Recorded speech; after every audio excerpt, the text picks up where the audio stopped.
Hello साथियों, मैं SB Yadav आप सभी का आपके अपने चैनल एजुकेशन विद मैथ्स में स्वागत करता हूं। हम सब महत्तम समापवर्तक और लघुत्तम समापवर्तक पर बात कर रहे हैं।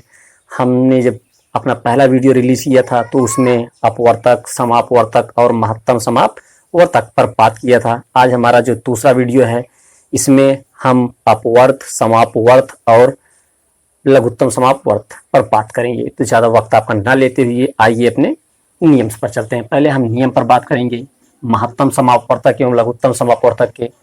सर्वप्रथम पहला जो नियम है उसमें ये दिया हुआ अपवर्त किसको कहते हैं। नियम ये कह रहा है कि जिन जिन संख्याओं को कोई दी हुई संख्या पूरी पूरी विभाजित कर देती है उन्हें दी हुई संख्याओं का अपवर्त कहते हैं। जैसे 2 का अपवर्त क्या होगा। आप यहाँ पर एक छोटा सा नियम और हमने लिखा है कि अपवर्त को गुणज भी कहते हैं। गुणज का मतलब ये हुआ कि 2 का मल्टीपल क्या होगा, 4, 6, 8, 10, इस तरह से आगे की संख्याएं जो होगी। यहाँ कह भी रहा है कि जिन जिन संख्याओं को कोई दी हुई संख्या पूरी पूरी विभाजित कर देती है उन्हें दी हुई संख्याओं का ये जो संख्या दी हुई है उन्हें दी हुई संख्याओं का अपवर्त कहते हैं। यहाँ ये भी कह रहा है कि अपवर्त को गुणज भी कहा जाता है। गुणज का मतलब ये हुआ मल्टीप्लाई या मल्टीपल। दूसरा है कि समापवर्त किसको कहते हैं, कॉमन मल्टीपल। यहाँ कह रहा है जिन जिन संख्याओं को दी हुई संख्या 2 या 2 से अधिक संख्याएं पूरा पूरा विभाजित कर दें उन संख्याओं को दी हुई संख्याओं का समापवर्त कहते हैं। यहाँ 2, 4, 6 का समापवर्त पूछ रहा है तो 2 और 4, 6 का समापवर्त क्या होगा। अब यहां कह रहा है जिन जिन संख्याओं को, मतलब ये 2, 4, 6, इन तीनों संख्याओं से जो संख्याएं एक साथ डिवाइड हो जाएंगी वही संख्याएं इसकी समापवर्त होंगी। जैसे सबसे छोटा क्या हो सकता है, अगर हम 6 का सबसे छोटा मल्टीपल लेते हैं 6 दूना 12, अगर हम 12 ले लेते हैं तो ये जो 12 है 6 से भी डिवाइड होगा, 4 से भी डिवाइड होगा और 2 से भी डिवाइड होगा। इस तरह से अगला नंबर क्या हो सकता है, 24 होगा कि 6 से 6 चौको 24, 4 छंग 24 और 12 दूना 24। अब इस तरह से आप कर सकते हो कि 12 दूना 24, 12 तिया 36, इस तरह से आप आगे तक जा सकते हो। यहां तीसरा क्या कह रहा है कि लघुत्तम समापवर्त, लीस्ट कॉमन मल्टीपल किसको कहते हैं। कह रहा है जिस छोटी से छोटी संख्या को दी हुई सभी संख्याएं, ये जो दी हुई सभी संख्याएं हैं पूरा पूरा विभाजित कर देती हैं उसे दी हुई संख्याओं का लघुत्तम समापवर्त कहते हैं। या यहां कह रहा है समापवर्तों में जो सबसे छोटा होता है उसे ही लघुत्तम समापवर्त कहते हैं। जैसे 3, 6 और 9 ले लो। अब 3, 6 और 9 का लघुत्तम समापवर्तक या इसका सबसे छोटा मल्टीपल क्या हो सकता है। जैसे अगर 9 दूना 18 कर देते हैं, अगर हम 18 सबसे छोटा ले लेते हैं तो ये 9 दूना 18 होगा, 6 तिया 18 होगा और 3 छंग 18। अब इस तरह से आप मल्टीपल ले सकते हो, 18 दूना 36, 18 त्रिका 54। इस तरह से आप आगे आप बढ़ सकते हो। ये 9 छक 54 होगा, 6 9 में 54 होगा और 3 से 3 1 कम 3 और 3 8 18 त्रिका 54। तो हमने आपको बताया कि अपवर्त किसको कहते हैं, समापवर्त किसको कहते हैं और लघुत्तम समापवर्त किसको कहते हैं। जब हमने पहला वीडियो रिलीज किया था उसमें हमने आपको बताया था कि अपवर्तक किसको कहते हैं, समापवर्तक किसको कहते हैं और महत्तम समापवर्तक किसको कहते हैं। उसमें ये नियम था कि अपवर्तक किसको कहते हैं, जो संख्या होगी इस संख्या को जो संख्याएं डिवाइड कर देंगी वो अपवर्तक कहलाएंगी। अब यहां क्या कह रहा है कि इसके जो मल्टीपल होंगे वो अपवर्त कहलाएंगे। यहां समापवर्तक क्या था, 2 या 2 से अधिक जो संख्याएं होंगी इन संख्याओं को जो संख्याएं डिवाइड कर देंगी वो समापवर्तक कहलाएंगी। जबकि यहां इन सबके जो मल्टीपल होंगे वो समापवर्त कहलाएंगे। अब वहां पर था महत्तम समापवर्त। अब महत्तम आप ये जानते हैं कि 2 या 2 से अधिक वे संख्याएं जो दी हुई होगी, यहां जो संख्याएं होंगी जो संख्याएं इनको डिवाइड कर देंगी वो संख्याएं महत्तम समापवर्तक होंगी। या सबसे बड़ी संख्या होगी इन दी हुई संख्याओं को डिवाइड कर देगी वो मासा कहलाएगी। जबकि यहाँ लघुत्तम समापवर्तक है तो जो संख्या दी हुई है इनका जो सबसे छोटा मल्टीपल होगा वो लघुत्तम समापवर्तक होगा। तो हमने आपको बता दिया कि इस एक वीडियो के माध्यम से ही पहला वाला वीडियो भी खत्म कर दिया और ये दूसरा वाला भी। अब इसके थोड़े से कुछ और नियम और हैं, आप इनको लिखिए, उसके बाद हम एलसीएम के कुछ क्वेश्चंस करेंगे। अब आइए लघुत्तम समापवर्त निकालने की विधियों पर बात करते हैं। जो पहली विधि है वो है हमारी गुणनखंड विधि, दूसरी विधि भाग विधि होगी, लेकिन हम पहले गुणनखंड विधि के बारे में बात करेंगे। तो जो पहली विधि है वो है गुणनखंड विधि, जिसे कहते हैं फैक्टर मेथड। इसमें इस विधि में सबसे पहले दी हुई जो संख्याएं होंगी, ये जो संख्या दी हुई है इनका अभाज्य गुणनखंड करेंगे। उनके बाद जो इनके गुणनखंड होंगे उसमें अधिकतम उन खंडों में देखेंगे कि किसकी घात सबसे अधिक है। जो अंत में अधिकतम घात होगी उन सबका आपस में गुणा करेंगे, जो मल्टीप्लाई प्राप्त होगा वही हमारा एलसीएम कहलाएगा। तो सर्वप्रथम आइए अभाज्य गुणनखंड करते हैं। जैसे 2 को किस किस रूप में तोड़ सकते हो, 2 और 2 4, 4 को ये 2 और 2 के रूप में तोड़ सकते हो, 12 को 2 दूना 4 और 3 12 तोड़ सकते हो, 24 को 2 दूना 4 दूना 8 और 3 24। अब हम ये देखेंगे कि इन संख्याओं में किसकी घात सबसे बड़ी है। अब अगर इसकी देखेंगे तो 2 की पावर 2 है, इसमें 2 की पावर 2 है गुणते 3 की पावर 1 है। यहां देखेंगे तो 2 की पावर 3 है गुणते 3 की पावर 1 है। अब कह रहा है कि गुणनखंडों को अधिकतम घात के रूप में लिखते हैं। हमने यहां अधिकतम घात के रूप में लिख दिया।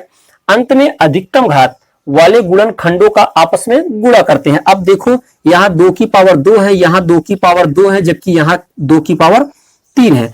तो 2 की पावर 3 को आप यहाँ स्टार्टिंग में लिख चुके हैं कि 2 गुणते 2 गुणते 2 लिख सकते हो।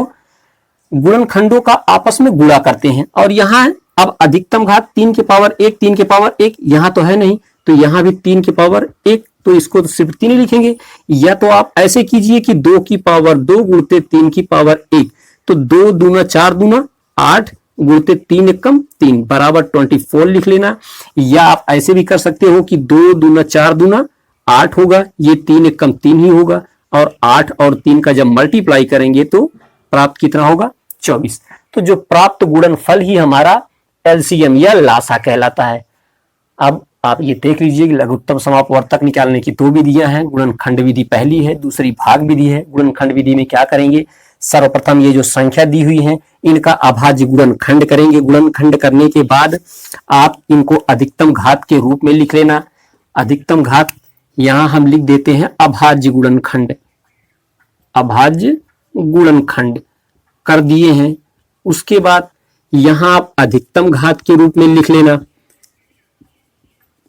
जिन जिन संख्याओं की घात अधिकतम है उनका आपस में मल्टीप्लाई कर देना। मल्टीप्लाई करने के बाद जो संख्या प्राप्त होगी वो हमारा लघुत्तम समापवर्त होगा, हमारा सबसे छोटा। अब इनको आप लिखिए, उसके बाद हम इसकी दूसरी जो विधि है भाग विधि उस पर बात करेंगे। अब आइए लघुत्तम समापवर्त निकालने की अपनी दूसरी विधि, जिसको कि भाग विधि कहा जाता है। इसमें भी 2 टाइप के प्रश्न होते हैं। जो पहला टाइप का प्रश्न होगा, आइए पहले उसके नियम से बात करते हैं, उसके बाद एक एग्जाम्पल देखेंगे। कह रहा है कि भाग विधि डिवीजन मेथड, इसमें दिया है सर्वप्रथम दी हुई संख्याओं को क्रमशः एक पंक्ति में लिख लेते हैं। जो संख्याएं दिया हुआ होगा, जैसे कि आप ले सकते हो 10, 15 और 20। कह रहा है जो संख्याएं दी हुई हैं इनको एक पंक्ति में, एक सीधी लाइन में लिख लेते हैं। बारी बारी से 2, 3, 4, 5 से भाग देते हैं। यहां पर एक क्यों नहीं लिखा? जब भी लघुत्तम समापवर्तक निकालने को बोलेगा तो एक नहीं लिखेंगे, जबकि अगर महत्तम समापवर्त होगा तो उसमें मासा 1 होता है।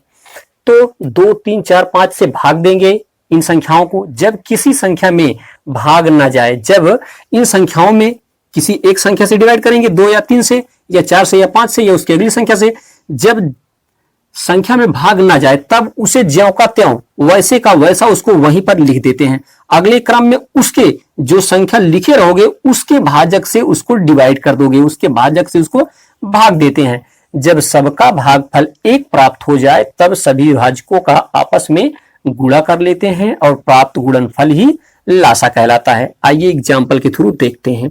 सर्वप्रथम हमने एक लाइन में इनको लिख दिया, उसके बाद कह रहा है 2, 3, 4, 5 इस तरह से जो नंबर्स होंगे उनसे डिवाइड करना होगा। पहले हम 2 से चेक करते हैं, सबसे छोटी संख्या 2, तो 2 पंजे 10 होगा, 15 डिवाइड नहीं होगा। यहाँ कह रहा है कि जब किसी संख्या में भाग ना जाए तब उसे ज्यों का त्यों। अब इस संख्या अगर हम 2 से इसको डिवाइड करते हैं तो ये पूरी तरह से डिवाइड नहीं होगा, तो इसको ज्यों का त्यों लिख देंगे।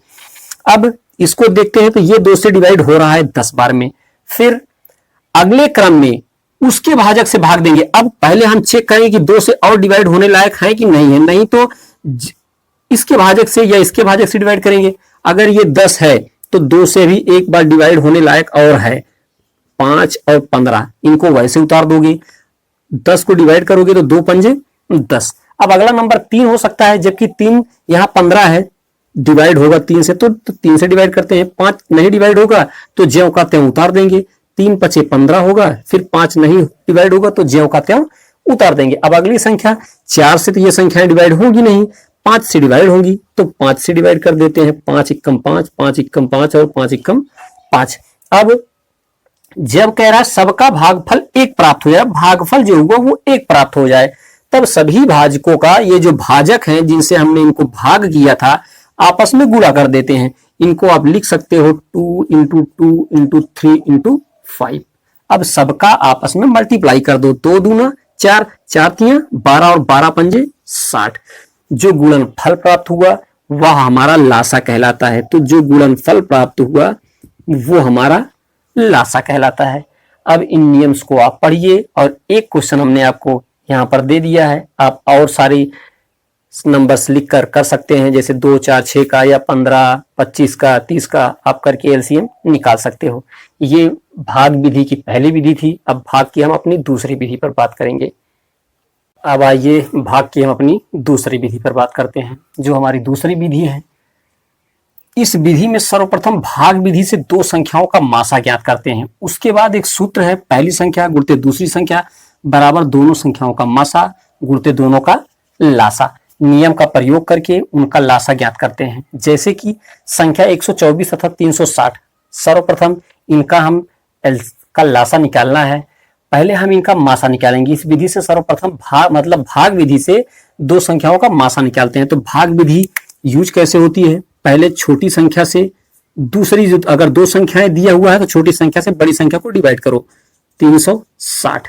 अब डिवाइड करेंगे तो 124 का अगर 2 बार ले जाएंगे तो 248 होगा। 2 बार जाएगा करीब, 3 बार नहीं जाएगा। 2 बार ले जाएंगे तो 2 चौको 8 होगा, 12 दूना 24 होगा। अब 10 में से 8 माइनस करोगे 2, ये 5 में से 4 माइनस करोगे 1, फिर 3 में से 2 माइनस करोगे 1। अब जो हमारा ये शेषफल, ये जो हमारा रिमाइंडर बचा है, अब इससे ये जो हमारा भाजक है इसको डिवाइड करेंगे। इस शेषफल से इस भाजक को डिवाइड करेंगे तो 1 बार जाएगा 112, 4 में 2 माइनस करोगे 2 और 2 में 1 माइनस करोगे 1। अब इस वाला जो ये वाला हमारा रिमाइंडर बचा है, अब इस रिमाइंडर से इस वाले भाजक को भाग करेंगे। हमने आपको पहला वाला जब वीडियो रिलीज किया था तो उसमें ये नियम आप करवा के दिखाया था, आप पहला वाला वीडियो देख सकते हो। अब ये हुआ 12 9 108, करीब 9 बार जाएगा 108 होगा, फिर 4 बचेगा। फिर अब इस वाले शेषफल से इस वाले भाजक को डिवाइड करेंगे तो 4 तियां 12 होगा। अब यहां पूरी तरह से कैंसिल हो रहा है हमारा 124 और 360। 124 और 360 का जो मासा आया वो क्या आया, 4 आया।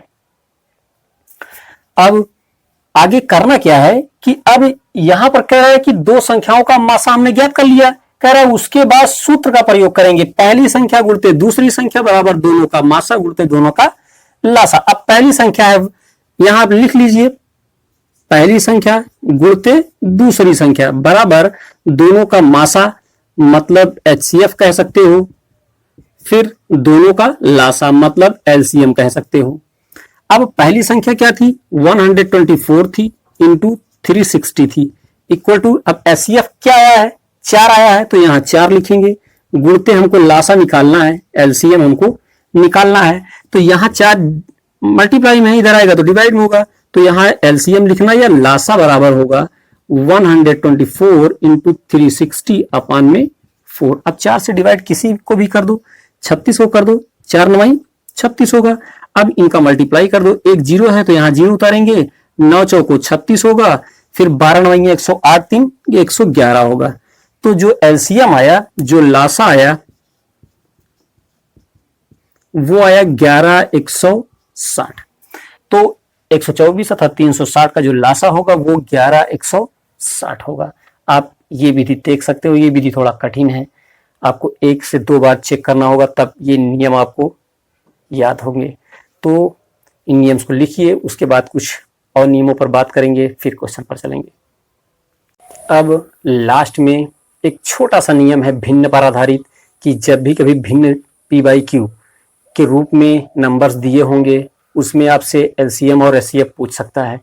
तो पहला वाला ये है कि जब कहीं पर भिन्न दिया हुआ है, कह रहा है भिन्न का मासा, जब भी आपसे भिन्न का मासा पूछेगा तो ऊपर वाली संख्या का मासा निकालना, नीचे वाली संख्या का लासा निकालना। जब भी आपसे भिन्न का लासा पूछेगा तो ऊपर वाली संख्या का लासा निकालना, नीचे वाली संख्या का मासा निकालना। जैसे अगर संख्याएं आप सपोज दैट मानो 2/5 और 4/3 ले लो।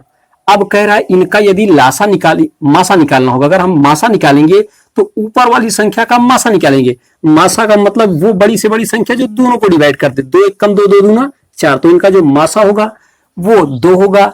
और हर का लासा निकालेंगे तो इन दोनों का मल्टीप्लाई 3×5 15, जो एलसीएम होगा वो 15 होगा, जो एचसीएफ होगा वो 2 होगा। उस तरह से अगर भिन्न का लासा पूछ रहा है तो यही संख्या ले लेते हैं। अगर 2/5 और 4/3 दिया हुआ है, तो जब अगर दिया है, कह रहा है अंशों का लासा, अंश का लासा निकालेंगे, 2 और 4 का एलसीएम कितना होगा, 4 होगा, क्योंकि ये जो संख्याएं हैं इनका जो मल्टीपल होगा 2 दूना 4 और 4 1 कम 4, छोटा छोटा जो मल्टीपल होगा या छोटा छोटा जो समापवर्त होगा वही हमारा एलसीएम कहलाता है।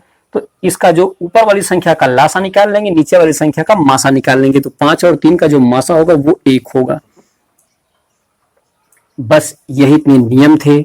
अगर दशमलव में दिया होगा संख्याएं तो दशमलव को समान कर लेंगे, उसके बाद एलसीएम निकालेंगे, इसके बाद यहीं से नियम खत्म होते हैं। अब जो हमारा अगला वीडियो होगा उस पे हम कंपटीशन लेवल के, रेलवे के, एसएससी के, या एसएससी में जितने भी हैं, सीएचएसएल होगा या सीजीएल होगा या जीडी होगा या एमटीएस होगा, ये सारे क्वेश्चंस होंगे, और रेलवे के कुछ यूपी पुलिस या दिल्ली पुलिस के क्वेश्चंस होंगे। तो आज की क्लास यहीं खत्म करता हूं दोस्तों। आप लोग अपना सपोर्ट, अपना प्यार, अपना सहयोग बना के रखिए, वीडियो को वॉचिंग कीजिए, लाइक कीजिए और अपने नए नए दोस्तों में शेयर कीजिए। मेरा ये प्रयास रहेगा कि अच्छे से अच्छे क्वेश्चंस, लेटेस्ट क्वेश्चन यहाँ पर लाऊं और आप सबके सामने प्रस्तुत करूं। आप सब भरपूर सपोर्ट बना के रखिए। आप सभी को थैंक यू और राम राम।